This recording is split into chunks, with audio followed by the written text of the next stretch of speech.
গির্জা মন্দির এমন কোনো জায়গা নাই যে জায়গার মধ্যে আলহামদুলিল্লাহ আমি দাওয়াত নিয়ে যাই না, এরকম জায়গা নাই। ময়মনসিংহ শহরে প্রায় 120 জনের উপরে হবে যারা শহরের ভিতরে আলহামদুলিল্লাহ আমি অদমের কাছে কালেমা পড়ে মুসলমান হয়েছে। হুজুরের কাছে একবার দোয়া চেয়েছিলাম, হুজুর সব জায়গায় তো আপনার নির্দেশের দাওয়াত নিয়ে গেলাম, ময়মনসিংহের সব জায়গা কাভার হয়েছে, একটা জায়গা বাকি আছে। বলল কোন জায়গাটা? আমি বলি জেলখানা। জেলখানার ভিতরে এখনও দাওয়াত নিয়ে যাইতে পারি নাই। হুজুরের কাছে দোয়া চেয়েছিলাম, আলহামদুলিল্লাহ আল্লাহ তাআলা সেই সৌভাগ্য দিয়েছেন।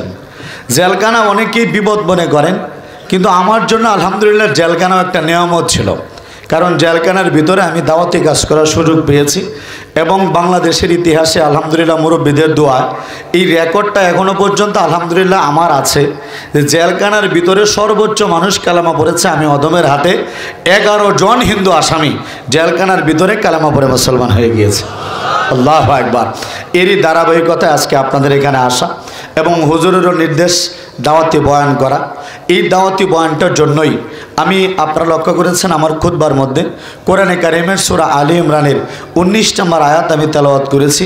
বেশিরভাগ আমি আয়াত তেলাওয়াত করে বয়ান করি। আপনারা জানেন এখানে আল্লাহ রাব্বুল আলামিন স্পষ্ট বলে দিয়েছেন, ইন্নাদ-দীনা ইনদাল্লাহিল ইসলাম, নিশ্চয়ই আল্লাহর নিকট একমাত্র মনোনীত ধর্মের নাম হলো ইসলাম। বয়ানের নিয়তে না, একটু অনুধাবনের নিয়তে হৃদয় থেকে একবার চিন্তা করেন, এই পৃথিবীর মধ্যে কিন্তু অনেক ধর্ম আছে, হাজার হাজার ধর্ম পৃথিবীর মধ্যে আছে। মানুষ ইচ্ছে করলে যে কোনো ধর্ম গ্রহণ করতে পারে, পালন করতে পারে, এই স্বাধীনতা আল্লাহ রাব্বুল আলামিন প্রত্যেককে দিয়েছেন। কিন্তু আল্লাহ এই কথা বলে দিয়েছেন এক একজন এক একটা ধর্ম পালন করতে পারে, স্বাধীনতা আছে, কিন্তু আল্লাহ অন্য কোনো ধর্ম গ্রহণ করবেন না। ধর্ম গ্রহণ করবে একটাই, সেই ধর্মের নাম হলো ইসলাম। আল্লাহু আকবার। এই ধর্ম যারা পালন করে এদেরকে বলা হয় মুসলমান। এই যে আমরা যারা আছি আখির জামানার পয়গম্বর হযরত মুহাম্মদ সাল্লাল্লাহু আলাইহি ওয়াসাল্লামের আমরা হলাম সেই উম্মত যাদেরকে বলা হয় উম্মতে ইজাবাত। উম্মত কিন্তু দুই প্রকার, একটা হলো উম্মতে ইজাবাত আর একটা হলো উম্মতে দাওয়াত। ইজাবাত কারা? যারা আমরা নবীকে মেনেছি, আল্লাহকে মেনেছি, ইসলাম পালন করি। আরেকটা হলো উম্মতে দাওয়াত, যারা এখনো ইসলামের ভিতরে প্রবেশ করে নাই। কথা বলেন ঠিক কিনা? এই যে আমরা যারা মুসলমান, আমরা যারা কালেমা পেয়েছি, ইসলামের সবচেয়ে বড় কথা, সবচেয়ে দামি কথা এবং ইসলামে প্রবেশের এবং জান্নাতে যাওয়ার এক মূল মন্ত্র, সেটা হলো লা ইলাহা ইল্লাল্লাহু মুহাম্মাদুর রাসূলুল্লাহ সাল্লাল্লাহু আলাইহি ওয়াসাল্লাম। মুসলমান, এই কালেমা আমরা যারা পড়েছি আমরা মুসলমান। আমরা যত কিছুই হোক, আমরা যত গুনাহ করি, কোটি কোটি গুনাহ যদি করি, একদিন না একদিন জান্নাতে প্রবেশ করব। কথা বলেন ঠিক কিনা? আল্লাহু আকবার। কিন্তু একটু গভীরভাবে লক্ষ্য করে দেখেন তো, এই দুনিয়ার জিন্দেগি তো বাবাজি শেষ হয়ে যাবে, হায়াতের জিন্দেগি তো শেষ হবেই।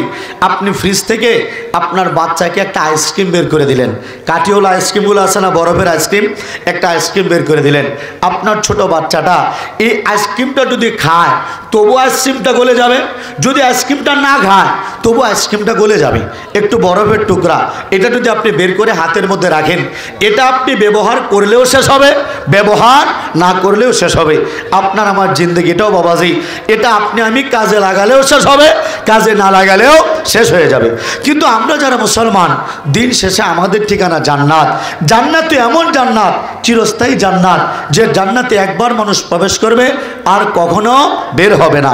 কোনো দিন আর প্রস্রাব পায়খানা করতে হবে না, কোনো দিন আপনাকে আমাকে দাঁত ব্রাশ করতে হবে না, কোনো দিন আপনার আমার নাকে ময়লা হবে না, কোনো দিন আপনার আমার কানে ময়লা হবে না, কোনো দিন আপনার আমার শরীরটা ঘামবে না, কোনো দিন পেটে ব্যথা করবে না, কোনো দিন কোনো প্রকার অসুখ বিসুখ হবে না। আল্লাহু আকবার। কোনো দিন আপনি আমি বৃদ্ধ হব না, সেই চিরস্থায়ী জান্নাত। আবার অপরদিকে বিপরীতে যারা এই কালেমা গ্রহণ করে নাই, এই ইসলাম যারা গ্রহণ করে নাই, আমাদের পার্শ্ববর্তী হিন্দু ভাইয়েরা, বৌদ্ধ ভাইয়েরা, খ্রিস্টান ভাইয়েরা, ইহুদি ভাইয়েরা, এদের ঠিকানা হবে চিরস্থায়ী জাহান্নাম। ওই জাহান্নামে একবার ঢুকবে, ওদের শাস্তি পাওয়া শুরু হবে, এরা আর কোনোদিন বের হইতে পারবে না। ও মুসলমান, দুনিয়ার জিন্দগি তো শেষ হয়ে যাবে। তাহলে এই যে মুসলিম ভাইয়েরা, এদের কথা একটু হৃদয় দিয়ে চিন্তা করেন তো, একটু হৃদয় দিয়ে ভাবেন তো। আমার পার্শ্ববর্তী হিন্দু ভাই, এই যে পাশে পানের দোকানদার হিন্দু ভাই, এই যে কত মিষ্টির দোকানদার হিন্দু ভাই, কত স্বর্ণ স্বর্ণের দোকানদার হিন্দু ভাই, কত মনোহারি দোকানদার হিন্দু ভাই, কত হিন্দু ভাই আশপাশে বড় বড় অফিসার পদে আছে। ও মুসলমান, এই মানুষগুলো তো একদিন মারা যাবে, আপনিও মারা যাব, আমিও মারা যাব। প্রত্যেকের ঠিকানা মুসলমান যারা, এদের ঠিকানা হবে জান্নাত, আর অমুসলিমদের ঠিকানা হবে জাহান্নাম। আপনারা বলেন, এদেরকে জাহান্নাম থেকে বাঁচানোর জন্য এদেরকে দরদ দিয়ে দাওয়াত দেওয়ার দরকার আছে না নাই? কথা বলেন, আছে না নাই? কিন্তু বর্তমানে বাস্তব প্রেক্ষাপটটা কি? আমরা এদেরকে কি দাওয়াত দেব? নিজেরাই তো এখন ইসলাম থেকে দূরে সরে যাচ্ছে। আমাদের দেখলে তো অনেককে বোঝাই যায় না এটা কি আসলে মুসলমানের বাচ্চা, হিন্দুর বাচ্চা, বৌদ্ধর বাচ্চা না খ্রিস্টানের বাচ্চা। অনেককে দেখলে বোঝাই যায় না। কথা বলে ঠিক কিনা? এটা বাস্তবতা হয়েছে মুসলমান। অথচ আপনি আমি যদি ইসলামটাকে পালন করতাম, ইসলামটাকে আপনার আমার ব্যক্তিগত জীবন, পারিবারিক জীবন, সামাজিক জীবন, এমনকি রাষ্ট্রীয় জীবন পর্যন্ত যদি আমরা ইসলামী হুকুমত কায়েম করতে পারতাম, ইসলামকে আপনার আমার আপাদমস্তকে, আপনার আমার জীবন আচরণে যদি ইসলামকে প্রবেশ করাতে পারতাম, বিশ্বাস করেন মুসলমান, অনেক মুসলিম হিন্দু বৌদ্ধ আছে, এরা আমাদের আমল আকলাক দেখে কালামা পড়ে মুসলমান হইতে। কথা বলেন ঠিক কিনা? কিন্তু এখন বর্তমান প্রেক্ষাপটটা কি? একটা হিন্দুর বাচ্চা, আপনারা কেউ মন খারাপ করবেন না, আমি একটু মন থেকে কথা করে বলতেছি, বয়ান না। একজন হিন্দু ভাই, বৌদ্ধ ভাই, খ্রিস্টান ভাই, আজান হয়েছে, আপনাদের নেত্রকোনায় ঘুরতেছে, নামাজে যায় না। আপনি তার বন্ধু মুসলমান ভাই, ও যুবক ভাই, আপনিও নামাজে গেলেন না। এই হিন্দু বৌদ্ধ খ্রিস্টান সে মনে মনে একবার হলেও চিন্তা করবে, কিরে আমি হিন্দুর বাচ্চা, বৌদ্ধর বাচ্চা, খ্রিস্টানের বাচ্চা, আমি নামাজে গেলাম না, আর আমার বন্ধুটা মুসলমানের বাচ্চা, সেও নামাজে গেল না, তাহলে তার মধ্যে আমার মধ্যে পার্থক্যটা কোথায়? কি কথা বলেন ঠিক কিনা? এক হিন্দু ভাই সেলুন দেয়, বিশেষ করে নাপিতের দোকান, কিন্তু বেশিরভাগ হিন্দুদের দোকান। এখন হিন্দু নাপিতের দোকানদার সে দেখলো, কিরে আমার কাছে হিন্দুরা এসে সেভ করে, বৌদ্ধরা সেভ করে, খ্রিস্টান সেভ করে, ইহুদি সেভ করে, আর আমাদের নেত্রকোনার মুসলমান সন্তান সেও দেখে এসে ক্লিন সেভ করে। তার মানে দাড়ির মর্যাদা হিন্দুও দেয় না, বৌদ্ধও দেয় না, খ্রিস্টানও দেয় না, এই মুসলমানের বাচ্চাও দেয় না। তখন এই হিন্দু নাপিত ছেলেটা কখনোই মুসলমানের দাড়ির মর্যাদা, সুন্নতের মর্যাদা বুঝতে পারে না। কথা বলেন ঠিক কিনা? এটা বাস্তবতা। আজকে আমাদের নেত্রকোনার বিয়ে শাদী হয়, হিন্দু বাড়ির মধ্যে যে স্টাইলের বিয়ে হয়, বড় বড় বক্স নিয়ে, বড় বড় মাইক নিয়ে, ডিজে গান বাজায়া, যেভাবে উল্লাস করে বিয়ে শাদীর মধ্যে আনন্দ ভর্তি করা হয়, যেভাবে মেয়ে ছেলে বেপরদা হয়ে ঘুরে, যেভাবে একবারে ইসলামিক কার্যকলাপ বাদ দিয়া হিন্দুদের স্টাইলে বিয়েগুলা করা হয়, এখন আপনারা বলেন নেত্রকোনার হিন্দুরা এই বিয়ে, মুসলমানের বিয়ে দেখে কি শিখবে? ওরা বলবে, বাহ, আমাদের যেমন করে গায়ে হলুদ হয়, আমাদের যেমন করে পাত্রী সবার সামনে উন্মুক্ত থাকে, আমাদের যেমন করে ঢোল বাজনা বাদ্য বাজনা হয়, যেমন আমাদের বেপরদা হয়, মুসলমানের বিয়ের সাথে দেখি আমাদের মতোই। তার মানে এদের ধর্ম আমাদের ধর্ম একরকমই। জোরে বলেন না নাউজুবিল্লাহ। মুসলমান, এই যে সামনের মাস থেকে আসতেছে পবিত্র রমজান মাস, আহা, এই রমজান মাসের মধ্যে বাবাজি কি পরিমাণ নেত্রকোনার হোটেল মোটেল খোলা থাকবে, এটা তো আপনারা ভালো করে জানেন। বাবাজি, আপনি একজন মুসলমান ব্যবসায়ী ভাই, আপনি একজন মুসলমান মানুষ, আপনি দোকান করে বসেছেন, দুপুর টাইমে হোটেল, দুপুর টাইমে ভাতের হোটেল, খাবারের হোটেল, চা পান বিড়ির হোটেল, আপনার দোকানের মধ্যে আপনার পর্দা দিয়ে দিয়েছেন উপর দিয়া। সারা বছর পর্দার কোনো খবর না থাকলেও রমজান মাসে যে আমাদের ব্যবসায়ী ভাইরা পর্দাটা করে, কি কথা বলেন ঠিক কিনা? আমি সৎ ব্যবসায়ীদের কথা বলতেছি। অসৎ ব্যবসায়ীরা করে কি, এরা উপর দিয়ে পর্দা দিয়ে ভিতরে খাবারের আয়োজন করে। এখন আপনারা বলেন, এলাকার একটা হিন্দু মানুষ সে কি রোজা রাখে? হুজুর, সে তো রোজা রাখে না। এই লোকটা রোজা না রেখে হোটেলের ভিতরে ঢুকলো সিগারেট খাওয়ার জন্য, পান খাওয়ার জন্য, চা খাওয়ার জন্য, অথবা একটু নাস্তা করার জন্য, ভাত খাওয়ার জন্য। হোটেলের ভিতরে গিয়ে দেখলো আমাদের এলাকার হাজী সাহেবের ছেলে আব্দুল কুদ্দুস, সেও ভিতরে বসে পান খায়। কি কথা বুঝতেছে নাকি আপনারা? সে ভিতরে গিয়ে দেখতো, কিরে আমার এলাকার এত বড় পর্দানশীল পুরুষ অমুক হাজী সাহেবের মেয়ে ভার্সিটিতে পড়ে, সেও দেখি ভিতরে বসে চটপটি গান। হিন্দু মেয়ে চিন্তা করবে, কিরে আমি মুসলমানের মেয়ে, আর ও হিন্দুর মেয়ে, আমি হিন্দুর মেয়ে, সে মুসলমানের মেয়ে। হিন্দুর মেয়ে যে স্টাইলে দুপুরবেলা খাচ্ছে রোজার মাসে, আমি মুসলমানের মেয়ে, হিন্দুর মেয়ে, একইভাবে খাওয়া দাওয়া। তাহলে এই হিন্দুটা, এই বৌদ্ধটা, এই খ্রিস্টানটা ও মুসলমান, এই মার্কা মুসলমান দেখে, হিন্দু মার্কা, বৌদ্ধ মার্কা, খ্রিস্টান মার্কা মুসলমান দেখে ও মুসলিম কখনো ইসলামে আসতে পারে না। কথা বলেন ঠিক কিনা?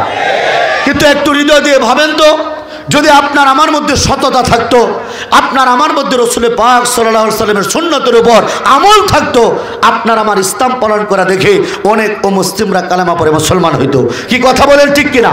এজন্য আমাদেরকে একটা নিয়ত করতে হবে, আমরা এখন থেকে নামাজ পড়ব, রোজা রাখবো, সুন্নতের উপর আমল করব, মহিলারা পর্দা করব। ইসলাম যেহেতু পেয়েছি, আরে তাকা দেখেন আমার দিকে, এক হিন্দুর বাচ্চা দীর্ঘ 22টা বছর মূর্তি পূজা করার পরে আমাকে যদি আল্লাহ মন্দির থেকে তুলে এখানে বসাইতে পারে, শুধু আমি না, আজকে এখানে আরো 2 জন মানুষ আছেন। একজন মানুষ ছিলেন আমাদের নেত্রকোনা পূর্বদলার মন্দিরের সেক্রেটারি, নাম ছিল কণা বাবু। আরেকজন ছিলেন মন্দিরের সভাপতি, নাম ছিল কানন বাবু। আজকে দেখেন তো ওনারা যে মন্দিরের সভাপতি সেক্রেটারি ছিল, চেহারা দেখতে বোঝা যায় কিনা দেখেন তো। ভাই একটু দাঁড়ান তো, সভাপতি সাহেব, সেক্রেটারি সাহেব কোথায়? ভাই কোথায়? আল্লাহু আকবার। একটু তাকায় দেখেন তো মুসলমান, বয়ান তো অনেক শুনছেন, শুনবেন আপনারা। এই যে 3টা রক্তের ভাই, আমি দীর্ঘদিন আমরা মন্দিরে নাচানাচি করেছি, দীর্ঘদিন মিথ্যা মূর্তির সামনে ফুল ঢেলেছি, এই নেত্রকোনায় কত আমরা কীর্তন করেছি। আজকে আমাদের চেহারা দেখতে কি বোঝা যায় যে আমরা হিন্দু ছিলাম? কি কথা বলেন, বোঝা যায়? আমরা যদি কোনো জায়গায় অপরিচিত জায়গায় যাই, আমাদেরকে দেখলে কি বোঝা যাবে আমরা হিন্দু ছিলাম? মুসলমান, আমাদেরকে বলার দরকার নাই। আজকে ঘুমানোর সময় ও যুবক, ও ব্যবসায়ী ভাই, ও এলাকার মুসলমান, নিজের বিবেকের কাছে প্রশ্ন করবেন। 3 হিন্দুর বাচ্চা মুসলমান হইয়া আজকে চাঙ্কারমুর যুব সমাজ ও ব্যবসায়ীদের উদ্যোগে মাহফিলে মঞ্চে দাঁড়াইলো। এদেরকে দেখতে চেনা যায় না, এরা আগেও মুসলিম ছিল, দেখে মনে হয় মুসলমানের সন্তান। আমি মুসলমান, কি করলাম, আমার কি করা উচিত, কোথা থেকে আসলাম আর কোথায় যাওয়া উচিত? ও মুসলমান, এই জিনিসটা চিন্তা করে আমরা 3 মুসলিম ভাই হিন্দু থেকে মুসলমান হইয়া আপনাদেরকে অনুরোধ করে বলতেছি, একটা নিয়ত করা যায় না, আজকে থেকে আর নামাজ ছাড়বো না, রোজা ছাড়বো না, দাড়ি রাখবো, 5 ওয়াক্ত নামাজ পড়বো। এরকম নিয়ত কার কার আছে? আমার মালিককে একটু হাতটা তুইলা দেখান। নারায়ে তাকবীর, কোরআন সুন্নাহর আলো, নারায়ে তাকবীর। এই মাইক, এটা আমার মাইক না, আমার মাইক না, এটা একটু বাড়ায় দাও, ভিতরে আওয়াজটা বাড়ায় দাও। বাজান, আপনাদের কি বিশ্বাস হয় আমাদের পরিবর্তন আসলে নেত্রকোনা দলে দলে মুসলমান হবে? কি আপনাদের বিশ্বাস হয় নাকি? মুসলমান, একটা উদাহরণ দিলে আপনাদের কাছে আরো পরিষ্কার হবে। ভারতের উত্তরপ্রদেশে এক মুসলমান ছেলে, নাম তার আব্দুল্লাহ, তার বন্ধুত্ব হয়েছিল এক হিন্দু ছেলের সাথে, নাম ছিল তার নারায়ণ। নারায়ণ নামটা কি মুসলমানের না হিন্দুদের? হিন্দুদের নাম নারায়ণ। তার বন্ধুত্ব হয়েছে আব্দুল্লাহ নামের এক মুসলমান ছেলের সাথে। আমাদের এলাকার মধ্যে হিন্দু মুসলমানের বন্ধুত্ব আছে না নাই? বিশেষ করে এই দেশ অসাম্প্রদায়িক এক বাংলাদেশ, এই দেশে আমরা হিন্দু মুসলমান বৌদ্ধ খ্রিস্টান আমরা মিলেমিশে থাকি, সবসময় এটাই চেষ্টা করি। কিন্তু আমাদের দেশে হিন্দু মুসলমানের মধ্যে দাঙ্গাটা কে লাগায় জানেন? বাটপার শ্রেণীর হিন্দুরা আর হিন্দুদের বুট ব্যবহার করে যারা নতুন করে ক্ষমতায় গিয়েছে অথবা ক্ষমতায় যেতে চায়, এই সমস্ত ব্যক্তিগুলা হিন্দু মুসলমানের দাঙ্গা লাগায়, চিৎকার করে বলেন কথা ঠিক কিনা? কিন্তু আমরা এই দেশে উলামায়ে কেরাম সহ আমরা হিন্দু মুসলমান এই দেশে সুন্দরভাবে বসবাস করি। এরকম সুন্দরভাবে বন্ধুত্ব হয়েছিল আব্দুল্লাহ আর নারায়ণ, এই 2 হিন্দু মুসলমান যুবকের সাথে। এই পরস্পর 2টা যুবক যখন স্কুলে পড়ে, আব্দুল্লাহর বাড়িতে নারায়ণ যায়, হিন্দু বাড়ির মধ্যে ছেলেটা যায়, বারবার যায়, আব্দুল্লাহর সাথে একসাথে স্কুলে যায়, একসাথে স্কুল থেকে আসে, একসাথে পড়াশোনা করে, একসাথে খেলাধুলা করে, একসাথে খাবার খায়। এই নারায়ণ হিন্দু ছেলেটা যখন আব্দুল্লাহর বাড়িতে যায়, আব্দুল্লাহর মা একজন বনিদি বংশের পর্দানশীলা মহিলা, 5 ওয়াক্ত নামাজি, এই দিনদার পরহেজগার মহিলাটা তার ছেলে আব্দুল্লাহর বন্ধু নারায়ণকে অনেক মজার মজার রান্না করে খাবার খাওয়ায়, অনেক সুন্দর করে পিঠা বানায় খাওয়ায়। এত সুন্দর হাতের রান্না নারায়ণ খায় আর মুগ্ধ হয়। নারায়ণ চিন্তা করে, আচ্ছা, যে মহিলা মুসলমান মা, যার হাতের রান্না এত সুন্দর, সেই মহিলা না জানি দেখতে কত সুন্দর। বলতে পারেন আফসোস কেন করে? কারণ নারায়ণ কোনোদিন আব্দুল্লাহর বাড়িতে যাওয়ার পরেও কোনোদিন আব্দুল্লাহর মায়ের চেহারা দেখতে পায় না, কারণ এটা হলো মুসলমান নারীর পর্দার বিধান, আর পর্দার বিধানকে ফরজ করেছেন কে? জোরে বলেন না, ফরজ করেছেন কে? ও মুসলমান, সময়ে সময়ে নারায়ণ ছেলেটা যখন বারবার আব্দুল্লাহর বাড়িতে আসে, সে মাঝে মধ্যে চিন্তা করে, হায় আমার বন্ধুর মা আমাকে এত আদর করে, এত ভালোবাসে, এত মজার মজার খাবার রান্না করে খাওয়ায়, কিন্তু তবুও কোনোদিন আমি আব্দুল্লাহর মায়ের চেহারাটা আমি দেখতে পেলাম না। আরে বাপ, ইসলাম কত সুন্দর, ইসলামের পর্দার বিধান কত সুন্দর, কিন্তু আমাদের সমাজে কি হইতেছে? ছেলের হ্যাপি বার্থডে হারাম পালন করতেছে, আর ছেলের বন্ধু যে আসতেছে মাকে নিজের হাতে মুখে খাওয়াইতেছে। আছে না নাই? আমাদের ঈদুল ফিতর, ঈদুল আজহার মধ্যে দুলাভাই আসছে, চাচাতো ভাই, মামাতো ভাই, ফারাতো ভাই, আছে না নাই? কথা বলে আছে না নাই? এমনকি বিয়ের মধ্যে যে মহিলার পর্দা করা ফরজ তার দুলাভাইয়ের সাথে। আমাদের নেত্রকোনার মানুষ তো ফ্রি মাইন্ডের মানুষ, আমি বললেই তো কিছু মানুষের চুলকানি উঠে যায়। প্রথমে বউকে কুলে করে নামাই কে জানেন? কথা বলেন না কেন? কথা বলেন না কেন? আজকে সাপচা বাবাব নেত্রকোনার মাটি থেকে স্পষ্ট ঘোষণা, দুলাভাইয়ের বিরুদ্ধে ঘোষণা। আজকের পর থেকে এলাকার কোন দুলাভাই যদি আমার বউকে নামাইতে যায়, ও জামাই পাগড়িটা ফালায়া তাৎক্ষণিকভাবে দুলাভাইয়ের ঠ্যাঙ্গার মধ্যে সাইজ করে দেব ইনশাআল্লাহ। কার কার নিয়ত আছে আমার মালিকরে একটু হাতটা তুলে দেখা, নারায়ণ তাকবীর। চিন্তা করছেন একবার? আবার দুলাভাই কি মার্কা দুলাভাই? যদি দুলাভাই শালি বউরে কোলে করে নামাইতে না পারে, তাহলে নিজের বোনকে অত্যাচার করে। আছে না নাই? এই জন্য আগে থেকেই দুলাভাই নির্ধারণ করতে হবে, সেই দুলাভাই আমার বোনকে বিয়ে দেবো সেরকম পুরুষের সাথে যে পর্দা করে। পর্দা শুধু বাবা মহিলাদের জন্য ফরজ না, হুজুরদের জিজ্ঞেস করেন পর্দা পুরুষদের জন্য ফরজ। কথা বলেন ঠিক কিনা? তাহলে আমরা একটা নিয়ত করতে পারি না? অনেক সময় আমার এলাকায় ঝামেলা হয়, আমি মুসলমান হয়ে এলাকায় গেছি, এখন আমি তো আলহামদুলিল্লাহ উলামায়ে কেরামের কাছ থেকে শিখেছি যে পুরুষের মহিলাদের যেমন পর্দা আছে পুরুষদেরও তেমন পর্দা আছে। আমার এলাকার মহিলারা আমাকে নিয়ে টিটকারি মারে, বলে হুজুর হয়ে গেছে। আমরা এলাকার হাফেজ সাহেব, আমরা এলাকার ইমাম সাহেব, উনি আমাদের সবার ঘরে বৈশাখ কত নিজ হাতে খাওয়া দেই, কোনো হিংসা নাই। আর রসিক বিল্লার ফ্যাক্টর ভিতরে হিংসা ভরা, 2 দিনের মুসলমান আমাদের মহিলাদের সামনে আসে না। এখন আপনারা বলেন, আমাকে যদি টিটকারি মারে আমার কিছু করার আছে? কথা বলেন, কিছু করার আছে?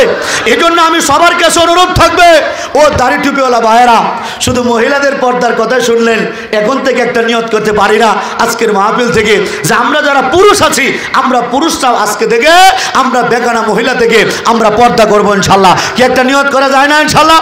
আমরা পরনারী দেখবো না। কার কার নিয়ত আছে? সবটি হাত উঠে নাকি? আল্লাহু আকবার, মাশাআল্লাহ, আল্লাহু আকবার। আল্লাহ তুমি আমাদের বোঝার তৌফিক দান করো, সকলে বলেন আমিন। ও মুসলমান, নারায়ণ আর আব্দুল্লাহর বন্ধুত্বের মাঝখানে দিন ভালোই যাচ্ছিল, কিন্তু হঠাৎ করে একদিন আব্দুল্লাহর মা মারা গিয়েছে।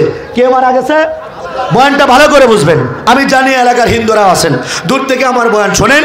আমি হিন্দু মহিলা পুরুষ সকলকে, মুসলমান মহিলা পুরুষ সকলকে বয়ানটা হৃদয় থেকে শোনার জন্য উদাত্তভাবে আহ্বান করছি। ও মুসলমান, হঠাৎ করে একদিন আব্দুল্লাহর মা মারা যায়। নারায়ণ চিন্তা করে, হায় এতদিন পর্যন্ত আমি আব্দুল্লাহর বাড়িতে গেলাম, কিন্তু কোনোদিন আব্দুল্লাহর মায়ের চেহারাটা আমি দেখতে পেলাম না। উনি সুন্দর ছিলেন নাকি কালো ছিলেন? উনি মোটা ছিলেন নাকি শুকনা ছিলেন? উনি লম্বা ছিলেন নাকি বেটে ছিলেন? ওনার চুল কাটো ছিল নাকি লম্বা ছিল? আমি কোনোদিন দেখতে পারি নাই। আজকে যেহেতু আব্দুল্লাহর মা দুনিয়া থেকে বিদায় হয়েছে, তাহলে আমি হিন্দু মানুষ নারায়ণ, আজকে আমি যাব, মৃত্যুর পরে তো আর পর্দা করবে না, আমি আজকে গিয়ে আব্দুল্লাহর মায়ের চেহারাটা দেখবো। মুসলমান, এই একটা নিয়ত করে নারায়ণ আসলো আব্দুল্লাহর বাড়িতে। আসার পর দেখলো বাবাজি, না, তার আশার মধ্যে ঘুরে বলি তার আশা পূর্ণ হয় নাই। কারণ এই আব্দুল্লাহর মা জীবিত থাকা অবস্থায় যে সমস্ত পরপুরুষদের সামনে যেত না, উনার মৃত্যুর পরে আজকে উনার লাশটাও ওই পরপুরুষটা দেখার অনুমতি পাচ্ছে না। এটাও মুসলমানের পর্দার বিধান। চিৎকার করে বলেন সুবহানাল্লাহ, আল্লাহু আকবার। নারায়ণ অপেক্ষা করতে লাগলো, আচ্ছা দেখি একটু পরে যখন গোসল করানো হবে তখন নিশ্চয়ই চেহারা দেখবো। না গো বাবা না, মহিলারা যত্নের সাথে পর্দার আড়ালে আব্দুল্লাহর মার লাশটাকে গোসল করায়, লাশের চেহারা দেখার সুযোগ পায় না, কাপনের কাপড় পরায়, জানাজার জন্য নিয়ে যায়। নারায়ণ আব্দুল্লাহর পিছনে পিছনে যাচ্ছে, এই হিন্দু ছেলেটা মুসলমান এই লাশটার পিছনে পিছনে যাচ্ছে একটা বার চেহারাটা দেখার জন্য। জানাজা শেষ হইল, বাজান না, চেহারা দেখার মতো কোনো সুযোগ নাই। নারায়ণ তাড়াতাড়ি চলে গেল গোরস্থানে। সে চিন্তা করলে হয় যখন মুসলমান মেয়েটাকে, এই মুসলমান মাকে কবরে যখন দাফন করা হবে তখন নিশ্চয়ই আমি আব্দুল্লাহর মার চেহারা দেখব, কারণ শুনেছি কবরে রাখার পরে দুই পাশের বাঁধনগুলা খুলে দেয়। এই আশা নিয়ে নারায়ণ দাঁড়িয়ে আছে গোরস্থানে। হিন্দু মানুষ গোরস্থানে দাঁড়ায় আছে, জোরে বলেন আল্লাহু আকবার। ও মুসলমান, নারায়ণ দাঁড়িয়ে আছে গোরস্থানে, দেখলো না উপরে চাদর দিয়া যাদের সাথে আব্দুল্লাহর মার পর্দা ছিল না তারা কবরের মধ্যে নামে যত্নের সাথে লাশটাকে শোয়া দেয়, দুই পাশের বাঁধনগুলা খুলে দেয়, কিন্তু চেহারা দেখার সুযোগ নাই। চেহারা দেখবে দূরের কথা, একটা চুল দেখার সুযোগ নাই। চিৎকার করে বলেন আল্লাহু আকবার। ও মুসলমান বাবাজিরা আমার, উপরে বাঁশের চাটাই দিয়া মাটি দিয়া সকল মুসলমান দোয়া দরুদ পড়ে ওইখান থেকে চলে আসলো। নারায়ণ ছেলেটা মুস্কি হাসি দিয়া চিন্তা করতেছে, হায় কেমন ইজ্জত, কেমন সম্মান মুসলমান নারীর। জীবিত থাকতে যেমন তার সম্মান ছিল, উনার মৃত্যুর পরের উনার সম্মানটা এক চুল পরিমাণ নষ্ট হয় নাই। এই নারায়ণ ছেলে চিন্তা করতেছে, আরে বাহ, ইসলাম কত সুন্দর ধর্ম, ইসলামের পর্দার বিধান কত সুন্দর। জোরে সোরে বলেন না সুবহানাল্লাহ। ও মুসলমান, আমার আল্লাহর কি কুদরত। এই ঘটনার কয়েকদিন পরেই নারায়ণের মা মারা গেছে। কে মারা গেছে? নারায়ণের মা, হিন্দু মা, সে মারা গিয়েছে। আব্দুল্লাহ চিন্তা করলো, হয় আমার মায়ের মৃত্যুর সময় আমার বন্ধু নারায়ণ আমার পাশে ছিল, আমার কাঁধে হাত রেখে আমাকে সান্ত্বনা দিয়েছিল, তাহলে আজকে যেহেতু এই হিন্দু মা নারায়ণের মা দুনিয়া থেকে বিদায় হয়েছে, তাহলে আমি একটু যাই আমার বন্ধুকে গিয়ে সান্ত্বনা দিয়ে আসি। ভালো করে মনে রাখবেন, নারায়ণ ছেলে গিয়েছিল মুসলমান বাড়িতে, আর এখন মুসলমান ছেলে যাচ্ছে নারায়ণের বাড়িতে। মুসলমান যখন আব্দুল্লাহ নারায়ণের বাড়িতে যায়, যাওয়ার পরে গিয়ে দেখে নারায়ণের মায়ের সরাসরি লাশটাকে উঠানের মধ্যে ফালায় রাখছে, কোনো পর্দা টর্দা নাই। কারণ হিন্দুরা এই কথা বিশ্বাস করে, যদি কোনো লোক কোনো ঘরের ভিতরে মারা যায়, ওই ঘরটা নাকি ভূতের ঘর হয়ে যায়। কিসের ঘর হয়? জোরে বলেন, কিসের ঘর হয়? ভূতের ঘর হয়। যে কারণে কোনো হিন্দু লোক কোনো জায়গায় কোনো ঘরের মধ্যে মারা গেলে, অনেক সময় আপনারা শ্মশান দেখছেন, শ্মশানের মধ্যে দেখবেন আধা পোড়া বালিশ পাওয়া যায়, আধা পোড়া কাঁথা পাওয়া যায়, আধা পোড়া মশারি পাওয়া যায়। ওই লোকটা যে ঘরে মারা গিয়েছিল, ওই লোকটা যে স্যান্ডেল ব্যবহার করতো, এই স্যান্ডেল পাওয়া যায়, লোকটার জামা শার্ট পাওয়া যায়, মহিলা হলে শাড়ি ব্লাউজ পাওয়া যায়। কেন? যে ঘরটার মধ্যে হিন্দু লোক মারা যায়, হিন্দুরা মনে করে ওই ঘরটা নাকি ভূতের ঘর হয়ে যায়। বাজান, আমি হিন্দু থাকতে দেখেছি অসংখ্য লাশ আমি হাত দিয়া পোড়াইছি, অসংখ্য হিন্দুদের কাপড় চোপড় জিনিসপত্রগুলা এইগুলো আমরা চিতার মধ্যে পোড়াই দিয়েছি। আমার বাবা যখন মারা গিয়েছে, আমার বাবার কাপড় চোপড়ও আমরা চিতার মধ্যে ফেলে দিয়েছি, বালিশ তুষক সব ফেলে দিয়েছি। কিন্তু মজার ব্যাপার কি জানেন? তুষক বালিশ ফালাইলাম, কম দামি স্যান্ডেল ফালাইলাম, জামা শাড়ি ফালাইলাম, কিন্তু আমার প্রশ্ন, গোয়ানাথ বাবু যে দোকানে মারা গেল, গোয়ানাথ বাবুর দোকানের মধ্যে 10 লাখ টাকা নগদ ক্যাশ ছিল, গোয়ানাথ বাবুর চশমাটা পুরাইলো, নগদ ক্যাশ তো পুরাইলো না। কি আমার কথা বুঝতেছেন নাকি? আমার প্রশ্ন তাদের কাছে, উত্তম বাবুর মা যে মারা গেল, উত্তম বাবুর মায়ের শাড়িটাও হিন্দুরা পরায়া দিল, উত্তম বাবুর মায়ের ব্লাউজটা পরায়া দিল, কিন্তু উত্তম বাবুর মায়ের গলার মধ্যে যায় 5 ভরি ওজনের স্বর্ণের একটা গলার হার ছিল, এই হারটা তো চিতার মধ্যে পুরাইলো না। কি কথা বুঝতেছে নাকি আপনারা? বিমলের বাপ যে মরলো খাটটার ভিতরে, ওই খাটটার দাম ছিল 1.5 লক্ষ টাকা। বিমলের বাবার লুঙ্গিটা ফুরাইলা, ওইটা কম দামি। বিমলের বাপ যে খাটটার মধ্যে মারা গেল, খাটটা তো পুরাইলা না, কেন পুরাইবা? ওইটা তো বেশি দামি। তার মানে বোঝা যায় তোমাদের ধর্মটা সময়ে সময়ে পাল্টায়, গিরগিটের মতো পাল্টায়। শুধু আমি অশেখ বিল্লার একার দোষ, আমি সত্য প্রকাশ করলেই দোষ, সত্য প্রকাশ করলাম না, এই উত্তরগুলা দেওয়ার মতো হিন্দু এখনো ভারত বাংলায় জন্ম হয় না। এই কথা বলেন ঠিক কিনা? মুসলমান আব্দুল্লাহ গিয়ে দেখে গো, নারায়ণের মায়ের লাশটাকে উঠানের মধ্যে ফেলে রাখছে। এমনকি মজার ব্যাপার হলো, যখন একটা লোক টানা মারে, টানা, নেত্রকোনার মানুষ টানা বোঝেন, মরার আগে একটা টানা দেয় না, শেষ টানা, এরকম যখন টানা দেয়, তখন হিন্দু ব্রাহ্মণ ঠাকুররা গিয়া এই হিন্দু ব্যক্তি পুরুষ অথবা মহিলা যেই হোক তার কানে কানে গিয়া শেষ মন্ত্রটা পড়ে। আমার হযরত আমার শাইখ মুর্শিদ আল্লামা আব্দুল হক সাহেব হুজুর আলহামদুলিল্লাহ উনি কিন্তু আপনাদেরকে একটা কথা বলে দিয়েছে যে হিন্দুদের শেষ কথা হলো লা ইলাহা ইল্লাল্লাহু মুহাম্মাদুর রাসূলুল্লাহ। উনি তো মুরব্বী মানুষ বলছে, অনেক হিন্দুরা বলবে এটা মিথ্যা কথা, এটা আমরা বিশ্বাস করি না। আমি বলবো আমি হিন্দুর বাচ্চা স্পষ্ট বলছি এটা 100% সত্য। হ্যাঁ এটা সত্য, সরাসরি আরবিতে বলে না, এটাকে ঘুরায়া ফেরায়া সংস্কৃত ভাষায় বলে। একটু বলে দেবো নাকি, প্রকাশ করে দেবো নাকি, শেষ মন্ত্রটা প্রকাশ করে দেবো নাকি? মুসলমান হিন্দু ব্রাহ্মণ ঠাকুর যারা আছে এরা মানে সবসময় মনি ঋষিদের, সমস্ত মনি ঋষিরা এরা একত্রিত হইল বেদ লেখার সময়। আমাদের যেমন প্রধান ধর্মগ্রন্থ কুরআন, হিন্দুদের হলো বেদ। এই বেদ হলো 4 প্রকার, ঋগ্বেদ, সামবেদ, অথর্ববেদ, যজুর্বেদ। এই প্রত্যেকটা বেদ লেখার পরে হিন্দু মনি ঋষিরা চিন্তা করলো এই বেদের তো একটা মূল মন্ত্র দরকার। যেমন ইসলামের একটা মূল কথা আছে লা ইলাহা ইল্লাল্লাহু মুহাম্মাদুর রাসূলুল্লাহ। তাহলে আমরা যারা হিন্দু আমাদের হিন্দুদেরও তো একটা মূল মন্ত্র লেখা দরকার। এই মূল মন্ত্র ব্রাহ্মণ ঠাকুর লেখার জন্য মনি ঋষিরা হিমালয় পর্বতে গিয়া ধ্যানমগ্ন হইল, গবেষণা করতে লাগলো, বিভিন্ন নবী রাসূলদের কাছে ঘুরতে লাগলো। ঘুরতে ঘুরতে ঘুরতে ঘুরতে হিন্দুদের আসল মন্ত্রটা তারা পাইল।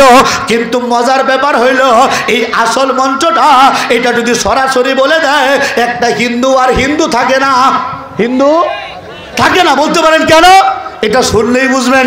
ব্রাহ্মণ মনি ঋষি কি করলো, হিমালয় পর্বত থেকে নামলো, সবার চেয়ে বড় মনি, সবচেয়ে বড় যে ঋষি, ওই ঋষি ভাই করলো কি, উনি একটা উঁচা টিলার মধ্যে উঠল। উঁচা টিলার মধ্যে উঠে সমস্ত হিন্দুদেরকে বড় বড় পণ্ডিতদেরকে ডাক দিল গোপন বৈঠক। উনি চিৎকার করে গোপন বৈঠকে বলতেছে লা, কি বলতেছে? লা। এই কথা শুনে অন্য ঋষিরা বলে এই লা মানে, বলে লা মানে নাই, লা মানে নাই। অন্য ঋষিরা জিজ্ঞেস করে কি নাই, বলে ইলাহা, বলে অন্য কোনো উপাসনাই, বলে কিসের উপাসনাই, বলে লা ইলাহা ইল্লা, লা ইলাহা পরম পদম, অর্থাৎ পরম পদের মতো অন্য কোনো উপাসনাই। বলে তাইলে আছে কেনা, বলতেছে ইল্লা ইলহা, আছে শুধু আল্লাহ। জোরে বলেন আল্লাহু আকবার। হিন্দুদের মন্ত্রের মধ্যে স্পষ্ট বলা, ও নেত্রকোনার হিন্দু ভাইয়েরা 16টা বছর যাবৎ আমি ওয়াসিক বিল্লাহ কালেমার দাওয়াত দেই বলে নেত্রকোনার হিন্দু ভাইয়েরা আমার নামে কত নালিশ করলা, পুলিশের কাছে কত কমপ্লেন করলা, ভারতের কাছে কত বিচার দিলা। আমি বলি কমপ্লেন করার দিন শেষ, প্রশাসন ভাইয়েরা উপস্থিত থাকবে, আসেন আমরা লাইভে বসি, গোটা এলাকার নেত্রকোনার যত হিন্দু আছে ওদেরকে এক পাশে বসায় দেন। সবচেয়ে বড় প্রোগ্রাম হয় মইনপুর এলাকায়, মইনপুরের মাঠটা অনেক বড়, মইনপুর মাঠের মধ্যে গোটা নেত্রকোনার হিন্দুরা এক পাশে থাকবে। আমি হুজুরদের দোয়া নিয়া, আপনাদের দোয়া নিয়া একা বসবো ইনশাআল্লাহ, একা। আমি চ্যালেঞ্জ করলাম এই ময়দান থেকে, ওপেন চ্যালেঞ্জ, গোটা নেত্রকোনার যত হিন্দু আছে, ব্রাহ্মণ পণ্ডিত ইসকন যা আছে সবাইকে আমি চ্যালেঞ্জ করলাম। প্রশান্ত বাবুরা জীবন শুধু আমার বিরুদ্ধে বললেন, যদি পারেন যোগ্য নেতা হন, সব আপনার কর্মীদেরকে নিয়ে যত হিন্দু আছে এক পাশে আসেন, আমি একা বসবো ইনশাআল্লাহ, একা। যদি হিন্দু ধর্মের সত্যতা প্রমাণ করতে পারেন, আমার কাছে শর্ত থাকবে 2টা। 1 নম্বর শর্ত আমার ব্যাপারে, যদি আমি হিন্দু ধর্মের কাছে পরাজিত হই, আমি আমার মাথা কেটে দিয়ে যাব। কথা বুঝতেছেন আপনারা? 2 নম্বর শর্ত, যদি এলাকার হিন্দুরা পরাজিত হয়, স্ট্যাম্পের মধ্যে লিখিত থাকবে আমার কাছে কালেমা পড়ে মুসলমান হইতে হবে। কে মুসলমান? আপনারা কি আমার সাথে একমত আছেন তো ইনশাআল্লাহ? শর্টকাট, স্ট্রেট কাট আলাপ, ওপেন চ্যালেঞ্জ, ওপেন চ্যালেঞ্জ, একবারে খোলা চ্যালেঞ্জ করলাম। 2টা শর্ত। 1 নম্বর, যদি আমি ওয়াসিক বিল্লাহ হিন্দু ধর্মের কাছে পরাজিত হই, আমার মাথা কেটে দিয়ে যাবো ইনশাআল্লাহ। 2 নম্বর, যদি তারা পরাজিত হয়, তাহলে স্ট্যাম্পে লিখিত দিয়া কালেমা পড়ে মুসলমান হইতে হবে। কি কথা বলেন, কথা বলেন ঠিক কিনা?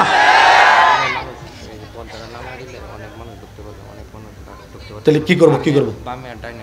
আমার বাম পাশে একটু জায়গা আছে, ডান পাশে একটু জায়গা আছে, অনেক মানুষ দাঁড়ায় আছে, ঢুকতে পারতেছে না ভিতরে। পর্দাটা খুলে দেবো, বামের পর্দাটা একটু খুলে দিতে হবে, বামের পর্দাটা একটু খুলে দিতে হবে। আল্লাহু আকবার, মাশাআল্লাহ মাশাআল্লাহ।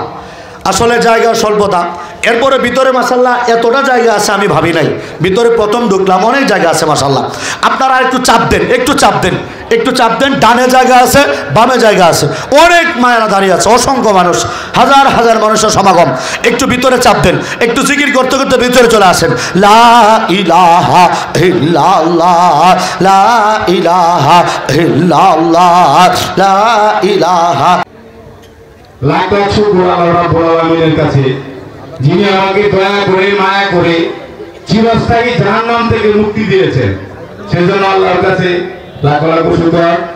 এবং পাশাপাশি আমার ভাই, ছোট ভাই আসাদুল্লাহ রুমালি ভাই, উনি যদি আমাকে দাওয়াত না দিত হয়তো আমি ইসলাম গ্রহণ করতে পারতাম না।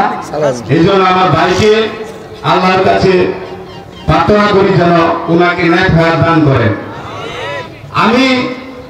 আমার নাম ছিল কানন বাবু, বর্তমান নাম সুলতান বিল্লাহ নুমানি।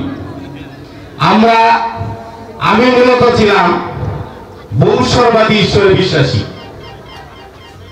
মানে পৃথিবীর 33 কোটি দেব দেবতার বিশ্বাসী। যাকে পাইতাম তাকে বস মারতাম, যারা পাইতাম তাকে বস মারতাম। এবং বস মারতে মারতে জীবনে 46টি বছর শুধু মরিচিকার পেছনে ঘুরেছি। অভিভাবকহীন ভাবে ঘুরেছি। আমাদের হিন্দু ধর্মে আমাদের কোনো অভিভাবক নাই।